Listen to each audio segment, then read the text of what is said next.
Well, what's up, nerds? I'm Tom. And I'm Aaron. And we're taking a look at the Kickstarter prototype for Infamous by Eagle Gryphon Games. Ba-boom.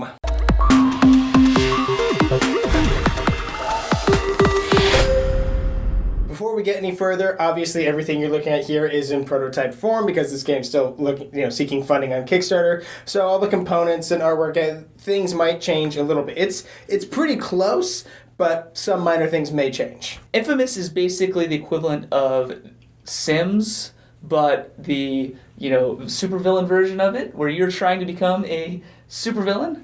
And you are fulfilling contracts by hiring henchmen and going out and doing this work. And each henchman you hire has different proficiencies and they can roll different dice. So it's a dice rolling game. There's a lot of probability and luck mitigation with getting different heroes, or not heroes, they're mercenaries, they're bad guys, henchmen. And you're trying to fulfill these contracts, collect money, and screw over the other supervillains. While this game is really good, I don't want you to hear The Sims and be like, oh no. So when I opened the box for Infamous and I saw all these components and all these dice and all these big oversized cards, I was like, man, we've got, another Lisboa on our hands. I thought it was going to be this super dense, really heavy game.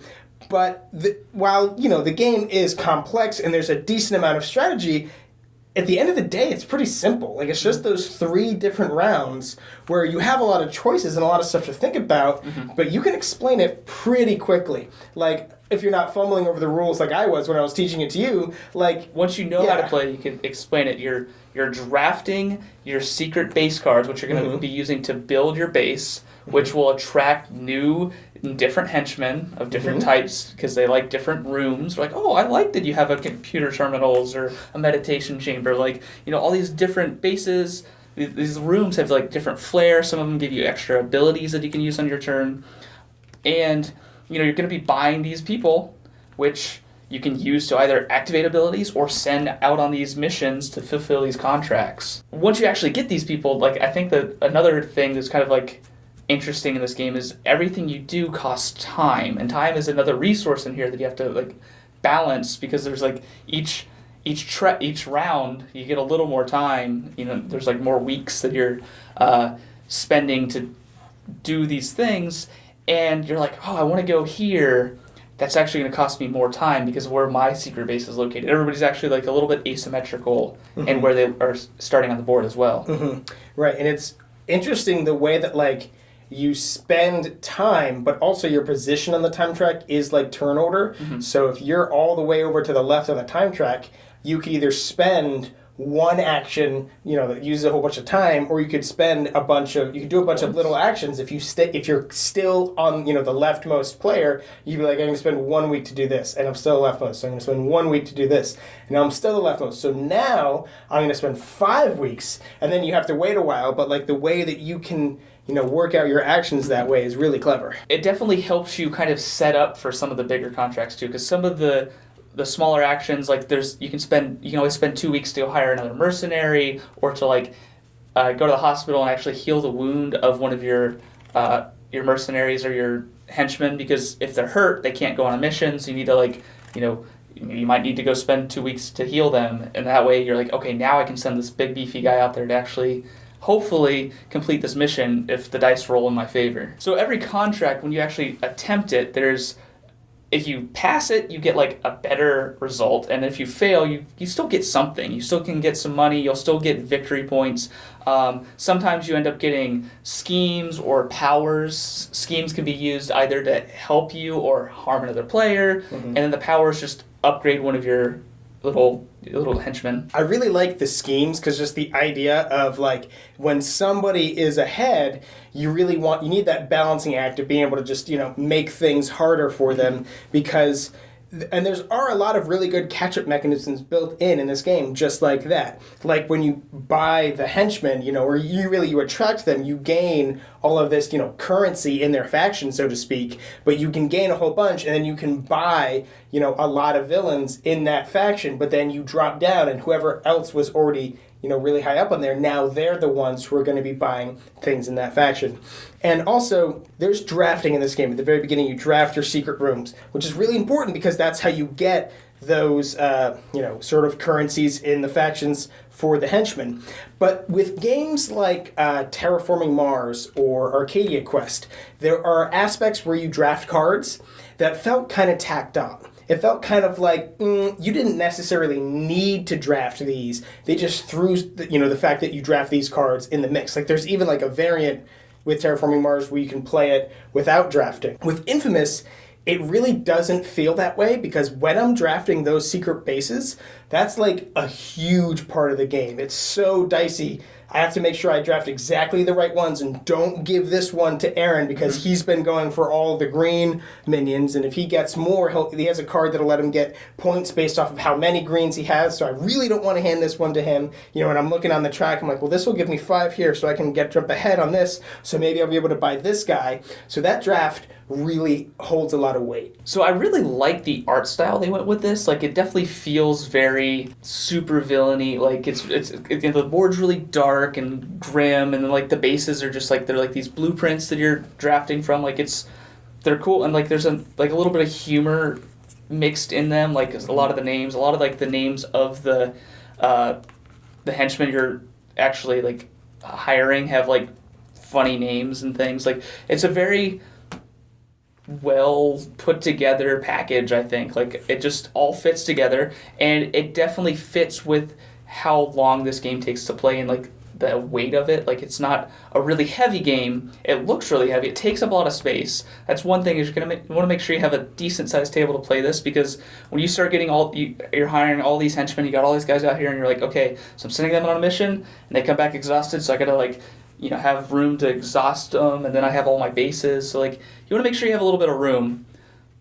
But it's still like I was saying, the art is just, I think it works really well. There's a lot of really cool like style going on, I guess. It reminds me a lot of the comic book Powers by Brian Michael Bendis and Michael Avon Omeeg. I don't know how to pronounce his last name, but if you're really into comic books, you probably know what that is. Or it also kind of has the feel of like the campy 50s style comics, almost like Incredibles. Mm-hmm. You know what I mean? The way that it's kind of like that. Oh wait, we're going into Mission Impossible now. Yeah, if you haven't seen Fallout, what are you doing? I haven't seen it. This game also comes with a lot of like modular difficulty. You can play just with your heroes, like having just an asymmetrical like distance to get time travel to each place, but you can also add their strengths and weaknesses, which are really cool. Because I had the one guy I was playing with, at the beginning of the what is this round called? The henchman phase, when you're actually like getting the henchman, I could know what that one was like, called. oh, what is it called? I could bump up one of my tracks up one, so which was really cool. My weakness was really bad though. I couldn't heal my henchmen. If they ever got hurt and injured, I couldn't go down to the hospital and heal them. I had to just like use them for base abilities. Like I was just like, well, you're out of this unless I just injure you again and get rid of you and stop paying you money to hang around. Well, you can always fire one if you really want to. Yeah. Which would only be in cases like that, if you just have one that can't really help you and you don't want to waste the time to go heal them or whatever. Yeah, there's also like the finales you can play with, which are endgame scoring bonuses to just, give you a specific path to try and go down. I think those are really cool though, giving each player a unique path to like kind of like push for secretly, like, okay, I'm going for these things, and then also having that one final mission to go on, which is really cool, because like when you finish the third round, you're just like, okay, let's count up our money, but like having that extra one is like, okay, now we're all going on this one last mission. It's kind of a cool final showdown. Yeah, it's kind of cool. Yeah. The last thing I want to talk about is the dice. I always love games that have dice. Just having that like, okay, am I gonna get what I want? Which some people may like, oh, dice, like it comes down to all luck. It's not strictly the case. There's a lot of schemes that allow you to re-roll. You can spend a scheme to a lot of base dice. rooms that'll give you additional dice and stuff. Yeah, so you definitely mitigate the luck of your dice. And you can also, if you're specializing in a certain type of henchman, try and go on those missions, because every dice has a special icon that counts as 2 successes, which is really helpful if you're like on a mission. You're like, okay, I'm rolling. Okay, I got 2 of that special icon. That gives me 4 successes already. Some of the dice actually have 3 successful, the fist icons. So like, bringing a diverse group on a mission can definitely help out and give you just a whole bunch of dice. Well, I do like the idea that the dice aren't just different colors; they actually have different face distributions on them too. So not only is this knowing that this contract here you need magic dice, well, the magic dice they have a 3-side on them. They also have more blanks on them. So and that does come with knowing the game. The more you play the game, the more you get the feel of because you only. When you go to a contract to complete it, you don't flip it up until you already assign the dudes there. But when you play it, you kind of get the feeling of what to expect with an easy, hard, or legendary contract. Infamous is a really cool, fun game. Again, when I opened it up, I thought it was going to be much more complex than it is. And again, not to say that there isn't complexity here and that there isn't a lot of really tough decisions. There is, but it's a lot simpler to wrap your head around it. And it's also a really tight game too. I was really far behind in our last game. I felt like I had, bought some of the wrong secret bases, in retrospect, I shouldn't have gotten that. And, I had a couple of really bad dice rolls where I didn't, I had to get the losing side of the contract. So I was pretty far behind, but then I had the most money at the end, so that 15 points really made a difference. I still lost, but I didn't lose by such a considerable margin. So it's a really fun, really easy to play, and very customizable game. You can actually get your face printed on any of the pictures you want. Ooh, yeah. All you need is some glue. I definitely want to agree with Tom. This is a very fun game, and it is very tight. There's so much you can do to, get little points here and there, either using schemes to just hurt the other players, and every time you use a scheme in that way, you're getting 2 victory points that way. You can get them through your base cards by okay, well, I've been specializing in scientists, I'm going to use this one room that gets me 2 points for every scientist I have. So I'm just going to just kind of double down on the things that I've been working on. So if you're interested in this theme and you're looking for a game that you can get to your table and it looks big and heavy, but you can teach it fairly easily, like we said. Definitely look into kickstarting this game. We'll have a link in our description box down below, which will take you to the Kickstarter page. Or if you're already on the Kickstarter page, scroll back up and click that back button. Either way, subscribe to our channel so you'll never be bored. Finger guns, ba-boom, ba-doom, ba-doom. You almost messed up there, but you got through it. Yeah, I got through it. It was good. Well, what's up, nerds? I'm Tom. Okay. What? A ding, oh, what's that sound? It's the gravy train a-coming around. Is that all you do is watch Bob's Burgers? That's all I watch anymore. I'm glad you knew that's what that was.